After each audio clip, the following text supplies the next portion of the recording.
and welcome to Glacially Musical's Vinyloscopy Live on tape. Joining me today is Duncan Evans, whom hopefully you know as my podcast partner on the Department of Metal Antiquities, but he is also working on a new project called Waxworm. Tell us about it, Duncan. Hey, yeah, so Waxworm is a project which I started years ago, actually back in 2008 with a friend of mine called Arthur Brown, who is from Australia, but lived in Leeds, where I lived for a while. And we lived in a shared house with a few of us, and myself and Arthur were both into music, and we just decided to mess around and do some electronic music stuff. And anyway, after a year or so, he moved back to Australia, and then we kind of shelved it for a while. And then eventually we made contact again and worked remotely on it, then shelved it again for various other reasons. And then finally, during the first lockdown in 2020, we had a conversation where we sort of said, look, should we just get this released? Because it was almost finished. It just needed a few tweaks to the mix, which are now done. It's all finished. We're just waiting on the very final tweaks for the artwork. And it is going to be released in July 2021. So yes, there will be an album. We'll announce the title of the album and all that stuff a little bit later, but we're calling it Dark Electro Chaos. So it's kind of metal and industrial influenced. I would say it's dance music influenced. It's not really dance music, but in an industrial sort of way, you could tie it in with dance music. There is a guitar on one track, but there's pretty much no guitars. A few sort of objects and things like that. There's a jar of coins used as a shaker and things like that. But largely electronic beats, noisy synths, melodic synths, and some vocals, not vocals on all tracks. There's 7 tracks, 3 of them have vocals on from me and some from Arthur. So yeah, and that's going to be out on Trepanation Recordings in July 2021. So I'm looking forward to getting it released.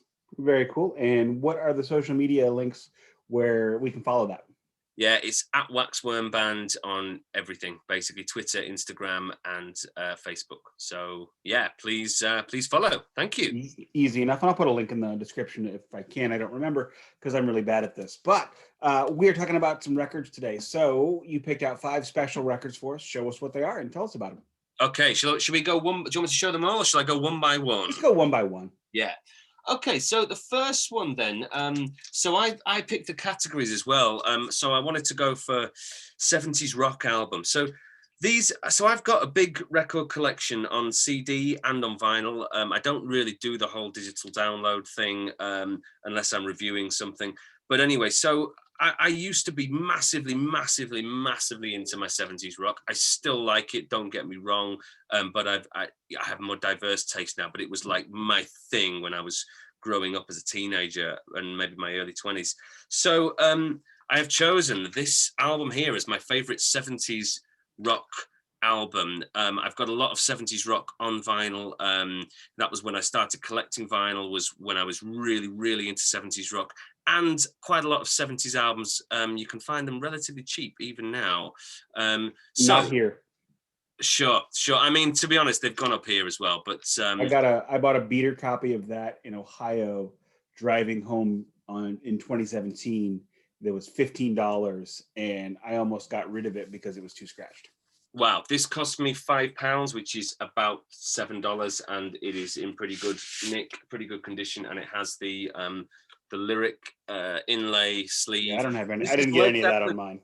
This is Led Zeppelin IV, by the way. Or I mean, it's not officially called 4. It doesn't have a title, but everyone calls it Led Zeppelin IV because the first 3 were called 1, 2, and 3, and this was the 4th. So here we go. Yeah, it is in quite good condition actually. A tiny bit of a fleck on the label there.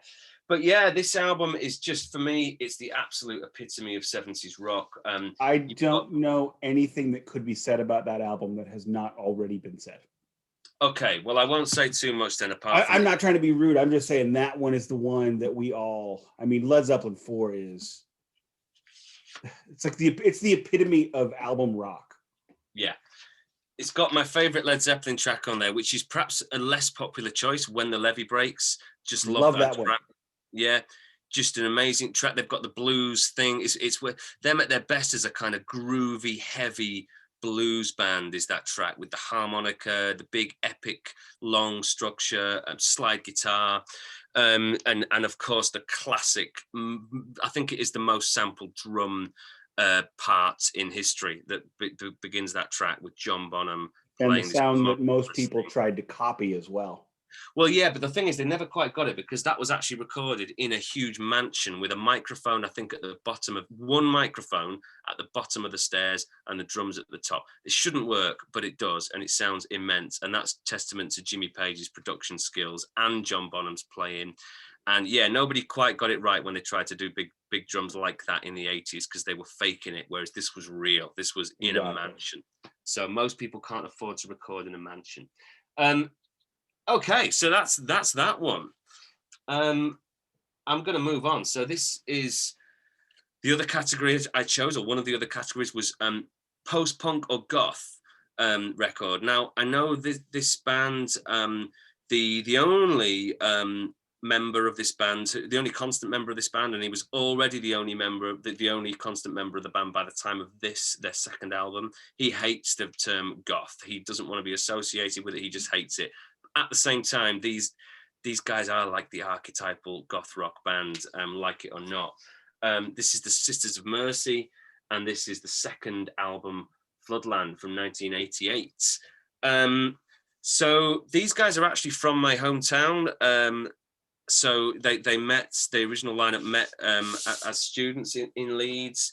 And actually someone who I kind of know a bit from the Leeds music scene, Chris Catalyst, went on to join the Sisters of Mercy and stayed with them until I think he left a couple of years ago, but he was with them for many years. Very cool. So again, we've got a cool inlay. We've got a cool sleeve here with the logo on, the vinyl's in good nick, and we've got a fold out lyric book with Andrew Eldritch and Patricia Morrison, who was kind of a member of the band, but she didn't really play anything on the record. And anyway, she left the band in acrimonious circumstances, as many members of the band did. But to me, it's great. It actually ties straight into the previous record. It's got a version of the When the Levee Breaks drums towards the end.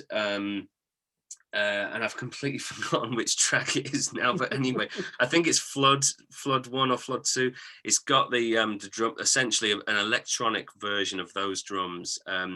It's just iconic, it's anthemic, it's dark, and it's got that whole 80s post-punk jangly guitar thing going on, but it's also really big, really cool. You've got Jim Steinman doing some of the production on this, I believe. And so it's really catchy, melodic, massive, just an amazing, iconic record. And it got me into all of that 80s post-punk stuff, basically. Very cool. I'm talking a lot, Nick. I don't know if that's right or if you want to jump in. No, that's I'm letting you run the show on this one, because when I start talking, these things go way too long. And sure. That's fine.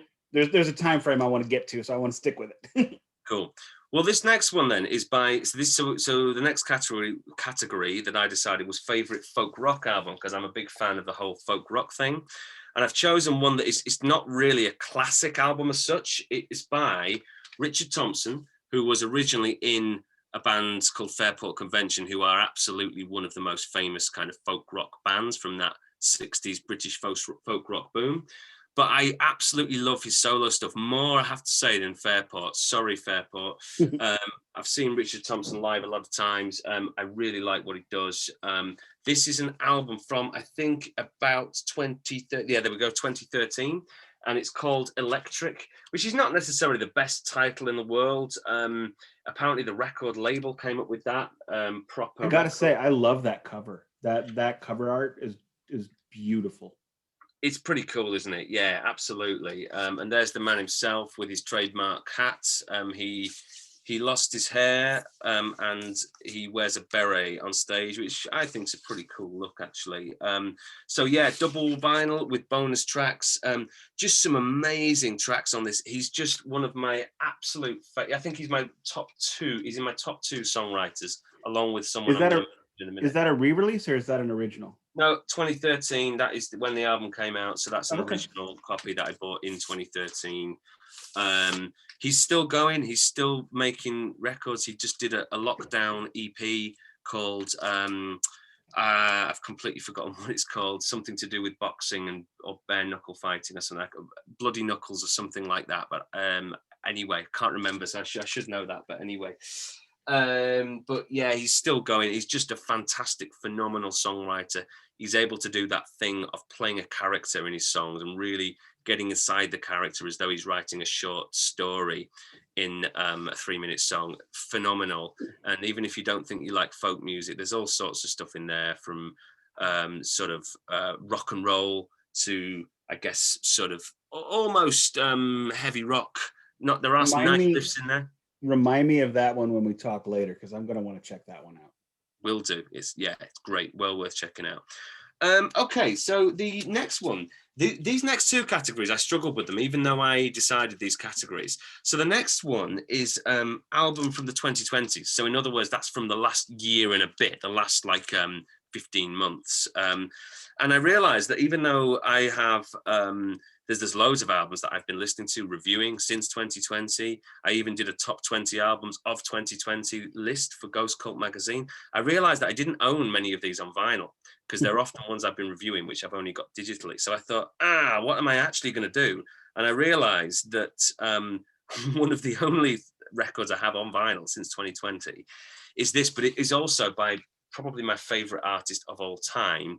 And it's brilliant, so it works. So this is Idiot Prayer, which is it's actually a live album. So I've kind of double categoried here because that's the next category as well. But anyway, it is Nick Cave, not with the Bad Seeds, Nick Cave alone at Alexandra Palace. So this is kind of a lockdown album. It's double vinyl, got a nice little explanation there on the back about how this all came about. Yeah, he was literally alone at Alexandra Palace in London. And he performed a really cool selection of tracks from his whole career, really. Some stuff from Grinderman, which is another band that he had about 10 years ago, which I think might be coming back, but I hope so, but we'll see. And some stuff from the latest album, well, actually not anymore, but what was at the time the latest album from Nick Cave and the Bad Seeds, Ghosteen, which no one's ever been able to see those tracks be played live before because the tours were cancelled because of lockdown. I had a ticket refunded because it didn't happen. But it's just great. It's great to hear the songs which were written as piano ballads being played like that, but it's also great to hear the ones that were written as something completely different, like the ones on Ghosteen, transformed into those piano-led solo pieces. And one thing I really like about Nick Cave, apart from I think he's one of the greatest lyricists of all time, along with Richard Thompson, my other favorite songwriter of all time. But also there's a roughness and a rawness, and he just leaves it in. He sometimes, there's one song here where he forgets one of the verses. He just doesn't sing it. It's just not there, but it's left in. There's bits where he kind of messes up a little bit, but it's endearing and it's cool, and it makes it feel like an intimate experience. Kind of like you're really there, just watching someone who's a human being, just putting their emotions out to the world through the piano and voice. So definitely one to check out if people don't know that. He was one of the first people I ever saw live. I saw him at Lollapalooza. Wow. I've seen him 3 or 4 times and he's brilliant. And I actually was privileged I saw him twice on the speaking tour where he did spoken word and solo piano. And I managed to ask him a question both times, that was cool. I liked that. So I don't know if I can say I've met Nick Cave, but I have asked him a direct question, even though we were physically quite far away. It was a socially distanced meeting. It counts. Exactly. But yeah, so final category then is Leonard Cohen. Sorry, that's not the category. That's the record. The category is live albums, which I know I've already done a live album. Sorry. And again, I thought, oh God, what am I going to do? Because there's another Nick Cave live one, which is great. And I thought, I can't have 2 Nick Cave live albums. That's ridiculous. And I'm not that big on live albums, to be absolutely honest. I tend to want to go and see the band or the artist live. And then when I listen to them, I often want the studio versions, unless it's something really cool and different, like the Nick Cave. I love live albums. Live albums are my favorite. I especially love getting live albums from tours that I've seen, regardless. Like Iron Maiden's last, they have put out an album from every tour, and I've been to 3 or 4 of the last 5 or 6. So, it's cool being able to listen to the concert again. Totally. No, it makes a lot of sense. But yeah, I don't know, man. There's certain ones. I mean, so I had a thought, and I know you don't like this band, but Little Feat, Waiting for Columbus, that's a brilliant one. But I've only got it on CD. So all these ones that came to mind, I only had on CD, and I thought, what am I going to do? So anyway, I dug out this one, which is Leonard Cohen Live Songs, which is from 1973. And Leonard Cohen is one of my favorite artists. Not quite up there. I mean, to be honest, I think he is, as a songwriter, actually, as much as I've said Richard Thompson and Nick Cave are my 2 favorites, which they are, I would say as a technician, as someone who's a master of the poetry of songwriting, I'd say he's probably perhaps even beyond both of those guys. He was. We'll count that one. But anyway, basically, yeah, Live Songs. I haven't actually listened to it as much as I should have done, but this is kind of a reminder to myself: listen to this album. So I'm going to leave it out, ready to listen to, because I have heard it and it's great from what I remember, but I've not listened to it for ages and I've slightly neglected it. So Live Songs by Leonard Cohen. That's my one to brush up on. So there we are. Those are my 5 selections from my vinyl collection. Sounds very cool. I definitely appreciate you taking some time out of your extraordinarily busy schedule to do this with me. I will, of course, talk to you very soon, because we always do. And everyone check out Waxworm Band on twitter.com/waxwormband, instagram.com/waxwormband. I am personally following both, so I can tell you to do as I do, not as I say. And until then, Duncan, thank you very much, and we will talk soon. Thank you, Nick. Thanks for listening and watching. Cheers. Like and subscribe.